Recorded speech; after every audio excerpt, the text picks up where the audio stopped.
This is Akindele Afolabi. I have made this video on how to communicate your personal brand purposely for you if you have failed an interview before and you want to learn how not to, or if you have been denied jobs, promotion, or business opportunities that you know you're qualified for, or if you want to find out how to get to work with an organization that you desire to work with. I'm going to use a personal brand canvas to teach all this. But before we go into the details, I would like us to do just a simple exercise. Now, what I want you to do is to think of a person you know as an interesting personality, an interesting personal brand. It may not necessarily be a high profile individual like your Obama, like your Oprah, but just think of someone. It could be a colleague, it could be a friend that you know has an interesting personality. Now, what words would you use to describe them is the next thing I want you to do for me. Then also, why do you think they have an interesting personal brand? Then ask yourself, what tools do they use to build their personal brand? And why do they build a personal brand? Now let me start with this last question. Why do they build a personal brand? I'll pose the question to you. Why do you need to build a personal brand? Now, your personal brand is very critical in building a career. If we are limiting it to a career talk now, this is why I am saying this. It puts out words for you on what you stand for, and you are able to attract to yourself the people that like your brand. That's one key thing that your personal brand does for you. So whether it is good or not, it puts out word for you, and it causes you to attract people to yourself that like your type of brand. Okay, so if you really want to get to work in the organization you desire, then your personal brand must align with what they stand for. Your personal brand must be able to attract them to you. Secondly, it helps in differentiating you from many others in your career space. Think of yourself as an accountant. Your personal brand is what will differentiate you from other accountants just like you. Thirdly, it can also help in building your career capital. Your career capital is the currency for your employability. Now that there is nothing called job security again, it has been replaced by employability. Your personal brand can help you to build that career capital, which is the currency that you spend when we talk about employability. It is also a key step in building a good reputation for you. Your reputation is the experience of your brand. But before people start getting interest in you, before they start forming opinion in their minds about you, they must first see your personal brand. So let's go to the personal canvas, and I'm going to show you how everything in the personal canvas ties together. Now, there are three fundamentals of your personal branding. The first is values, the second is promise, and the third is positioning. I am going to take time to explain this one by one. So we start with values. Your value is what you stand for. Your value is what describes you. Your value is everything about you. Your value influences your behavior. It influences the decisions you make. It influences all that happens to you. It is the foundation of your life. It is what tells the direction that you go. Okay, so we could use words like sophisticated, visionary, analytical, focused, ambitious, creative, reliable, challenging, competitive, and all that to describe an individual. These are the values of that individual. These are the things that we perceive about this individual, and we can say that they had a value.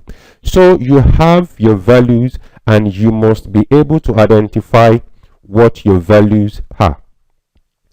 Now you can do this by asking a friend, that will be sincere with you, that what do you think are my values. You can also do this by drawing a map of your life. Start from maybe when you were 10, 15, 20 years old, and do a career mapping. Okay, at what times can we say that you had your highs and your lows? Okay, what are the things that were responsible for those highs and those lows? Some of the key decisions that you have made in your lives, what really influenced those decisions? These are some of the ways that you can identify what your values are, apart from using some tools. Okay, is it just about your values? No. Your organizations, your potential employers also have their own values. Just like you have what you stand for, their values are what they stand for. Okay, so in your own case, we could say that you're analytical, you're visionary, and all that we talked about earlier on. The same goes for your potential employer. They have their own values. Some of them, you see it on their website where they put it there. They call it core values. Some of them will say integrity, humility, empathy. They list those things on their website. But I would advise you not to depend on what you see on the website alone to judge what are the values of your potential employers. Speak to an employee in that organization to find out how they really do things. Because sometimes organizations put out values on their website, but they don't follow it. I don't know how many times you have come across an organization that claim to have customer service as their core value, but your experience in that organization does not tally in any way with that customer service that they call their value. So my suggestion is for you to know what the values of your potential employers are. Ask people that work with them. Search for news about them. If they have had a crisis before or any public issue, how did they handle such crises? This will give you an idea of what really are the values of this organization, what really drives their behavior beyond what they put out on their website. So now that you have identified your values and that of your potential employers, what next? There must be a fit between your value and their value if there is going to be any form of communication of your brand to that potential employer. What do I mean? One thing is for you to have your own values, another thing is for them to have their own values. But at what point do these fit? Is there a connection between these two? Let me give you an example. One of your most important values is creativity. Okay, now you have a potential employer. Is creativity one of their most important values? If not, then there is no fit. So that means if you get an opportunity to work in that organization, it might lead to frustration because you value creativity but they don't value it. That is why it is important for there to be a fit between your values and that of your target employer. The next key thing about your personal brand is the promise. Now, your promise is the benefit that the organization stands to get because of those values that you have. There are those things that you would do for them based on what you value. Let me use the example of creativity again. Creativity is one of your values, but what does that mean to your potential employer? So if you're claiming that creativity is your value, the next question is, how will my potential employer benefit from my value of creativity? For instance, you could say, I am creative, which means that I can help my potential employer to get to their target market in the most cost-effective way. I mean, that's one way to put your promise across based on the value that you have. So it doesn't just stop at having those values. The second fundamental thing about your personal brand is the promise. So you must know how your values benefit your potential employer. Now we go to the third one, which is positioning. Your positioning is the advantage you have over others. Your positioning is that which gives you an edge over other people that may share the same values with you, whose values also align with the value of their potential employers, and who also have promises to offer. How are you different from them is your positioning. Your positioning could be perhaps your previous experience in using some of those values that are key, that are important to that potential employer. Okay, you must know this, and you must be able to put it out there for them to know. So the fundamentals of your personal brand are: one, your values, that of the potential employer, your promise to them, which is the benefit they're going to get from you, and also your positioning, the competitive advantage you have over every other potential candidate that they might have for that job. So these are the foundation of communicating your consistent personal brand. But you need to bring all this to life, and you do this by three major things. The first is your communications. Your communication is the message that you put out there. When we talk about you, what message comes to mind? Is the message consistent over time? How do you engage your target employer, your target client, those people that you want your brand to be attracted to?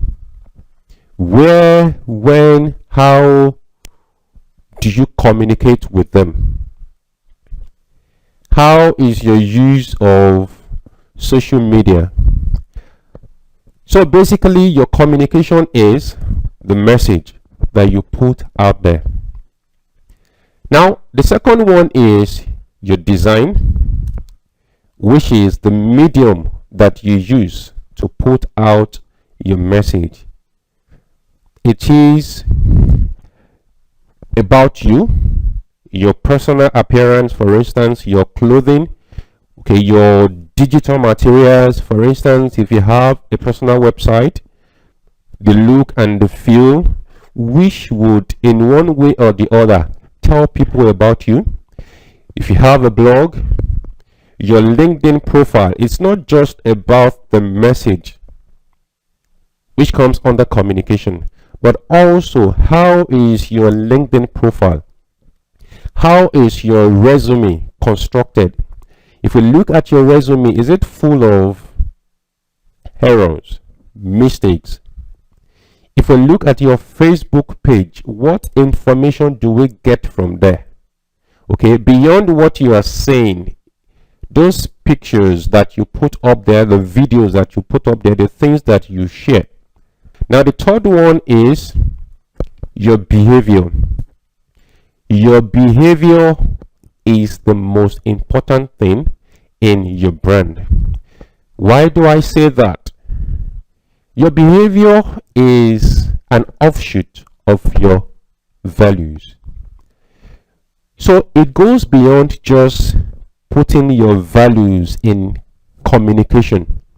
It goes beyond using facials, okay, to color our perception of you.